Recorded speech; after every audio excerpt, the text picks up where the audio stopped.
Vážení priatelia, dostali sme sa k poslednej skladbe nášho druhého kompakt disku s názvom Hudba v našej rodine. Ale skôr, než vám ju zahráme, vypočujte si, čo si o nej hovoria deti.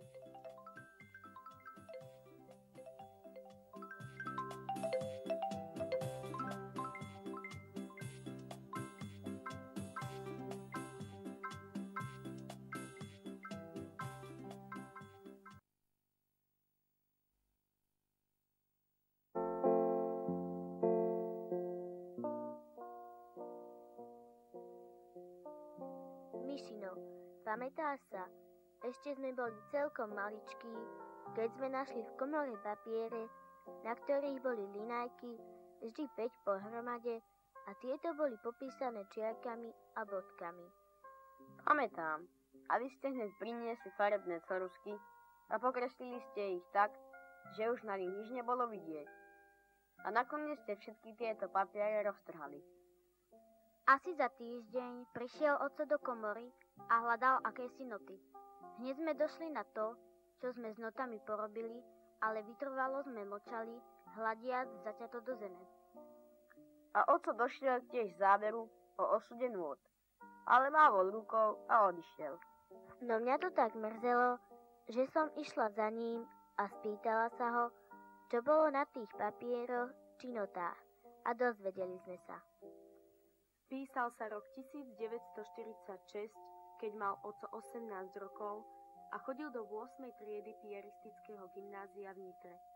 V tom čase skomponoval Pochod maturantov, ktorý potom venoval za prítomnosti celej triedy triednemu profesorovi Ignácovi Šafárovi. Škoda, že sme to vtedy počarbali. Ja som však nedala otcovi pokoj, prosila som ho, aby nám ten pochod zahral na klavíri.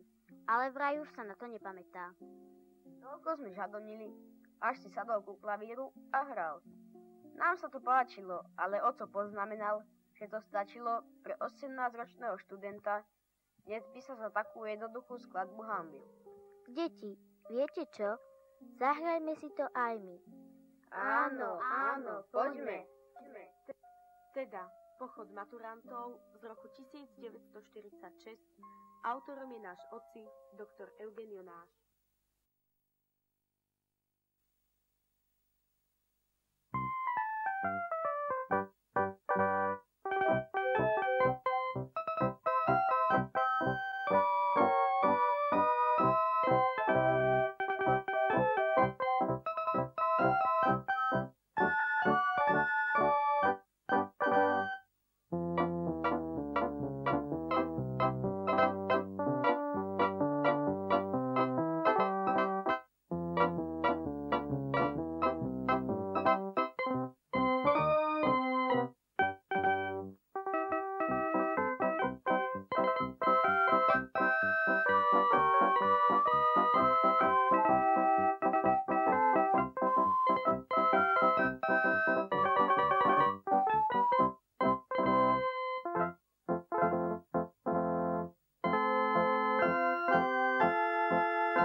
Teraz Pochod maturantov, ale teraz už aj so slovami.